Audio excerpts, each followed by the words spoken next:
Is it okay to force people to undergo a medical procedure against their will? Let's take sterilization as an example, as in making it so they can't have children. That sounds pretty horrible. You know, before the Holocaust against the Jews even began, the Nazis were engaged in eugenics, as in weeding out people from society who were considered medically or genetically or morally inferior.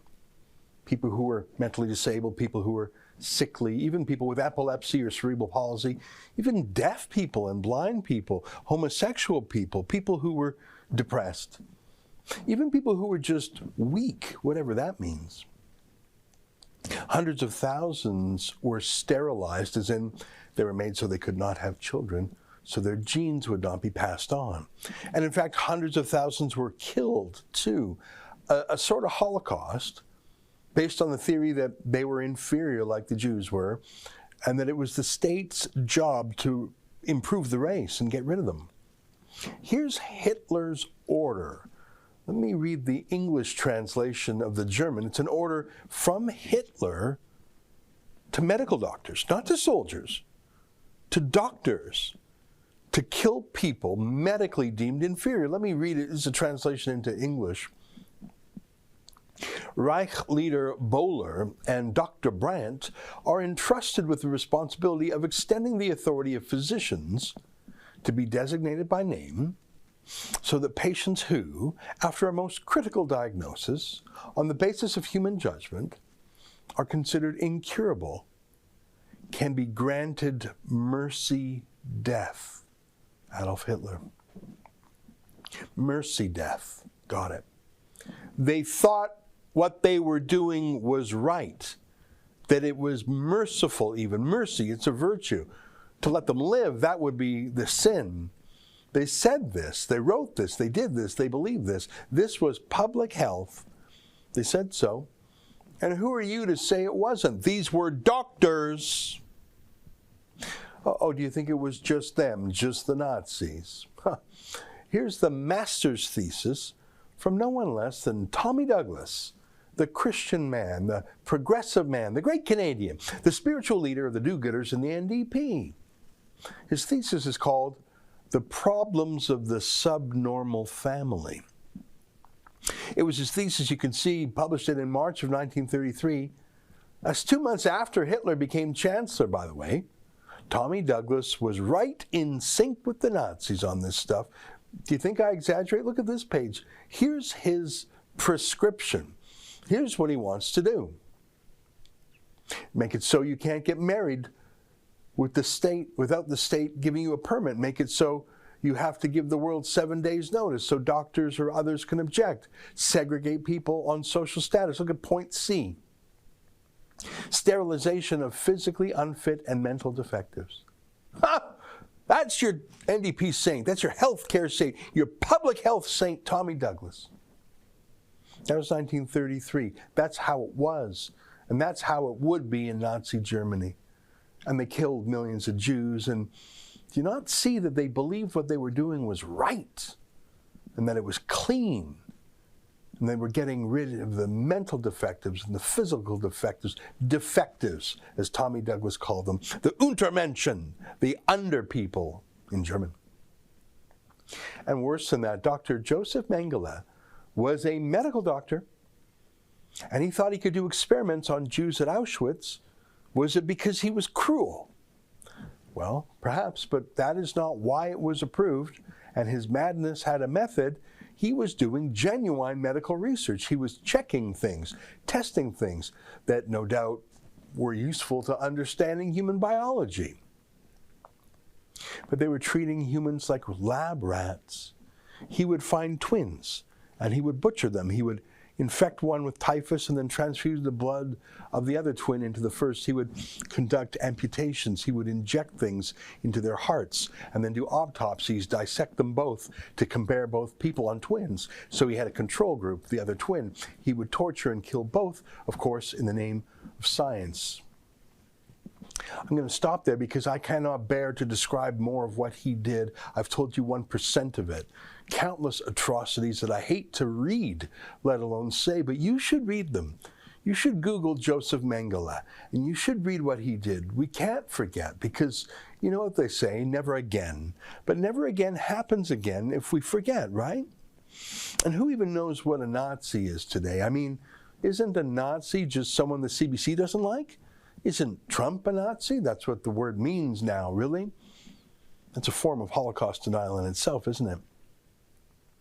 After the war, Dr. Brandt, the one who led the euthanasia program I referred to, he was put on trial along with other doctors. It was called the doctor's trial. Many were sentenced to death. And from that, the court that tried those horrific Nazi doctors wrote down a code, a rule, like the 10 Commandments, I guess. There were 10 of them, 10 points. I'm going to read them. Can I take 5 minutes to read them to you? The first rule is very long. It takes about a minute to read. The others are quite short. Permit me, okay? And as I read these, think about whether or not we're following these rules now in Canada in 2021 with regards to, I don't know, vaccines? I'll start. The voluntary consent of the human subject is absolutely essential. This means that the person involved should have legal capacity to give consent, should be so situated as to be able to exercise free power of choice without the intervention of any element of force, fraud, deceit, duress, overreaching, or other ulterior form of constraint or coercion, and should have sufficient knowledge and comprehension of the element of the subject matter involved as to enable him to make an understanding and enlightened decision. This latter element requires that before the acceptance of an affirmative decision by the experimental subject, there should be made known to him the nature, duration, and purpose of the experiment, the method and means by which it is to be conducted, all inconveniences and hazards reasonably to be expected, and the effects upon his health or person which may possibly come from his participation in the experiment. The duty and responsibility for ascertaining the quality of the consent rests upon each individual who initiates, directs, or engages in the experiment.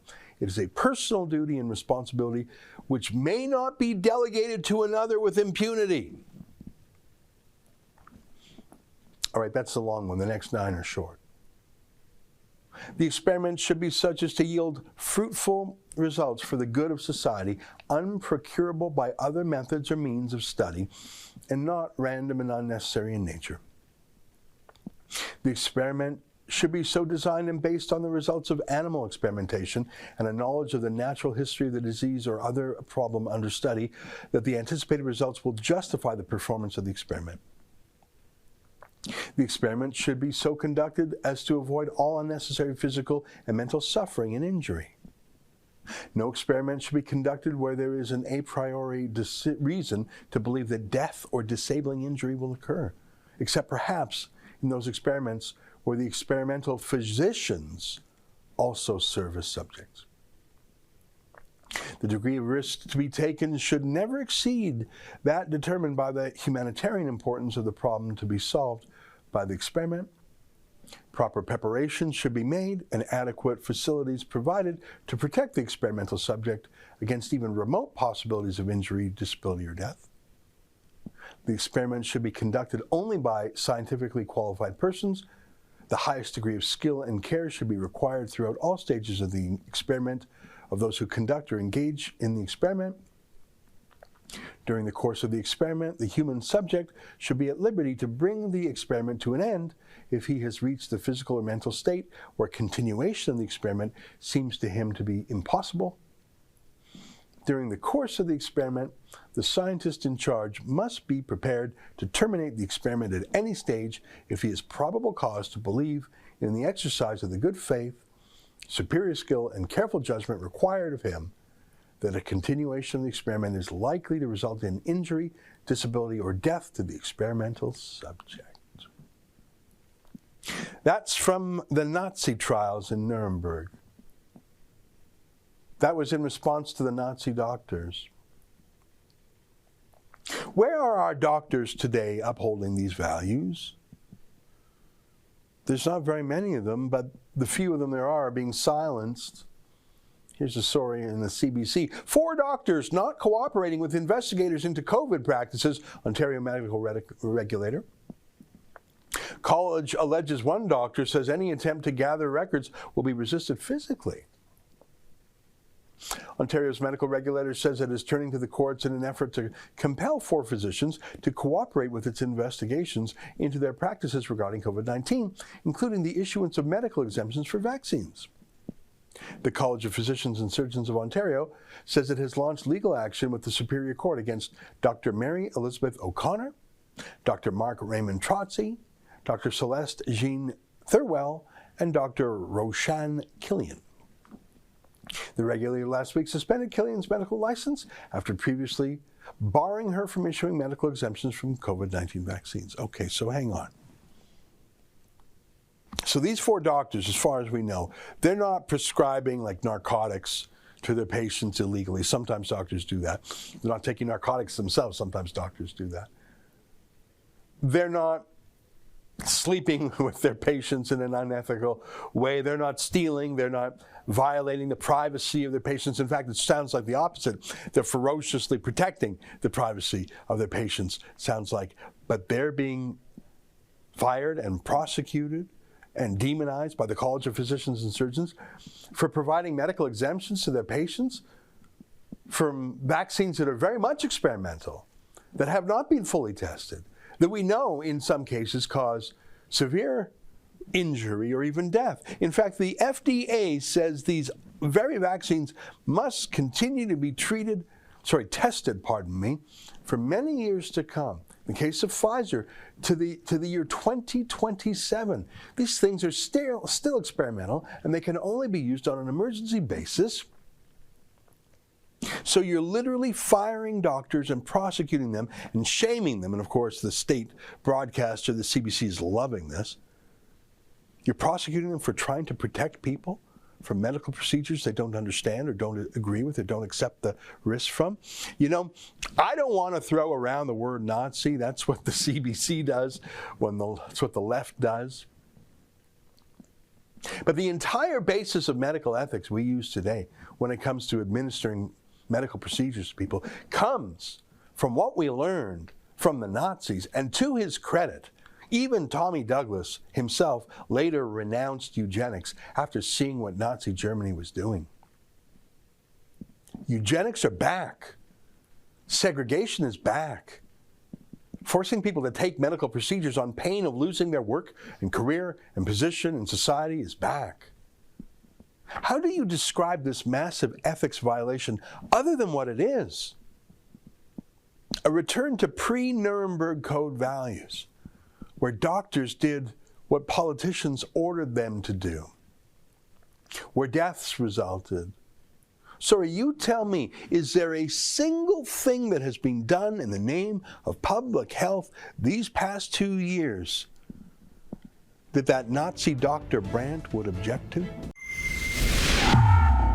That's an excerpt from my daily show, the Ezra Levant Show. Every day I do a monologue on the news of the day, then I interview an interesting guest, and then I read my hate mail. You gotta subscribe. Go to rebelnews.com.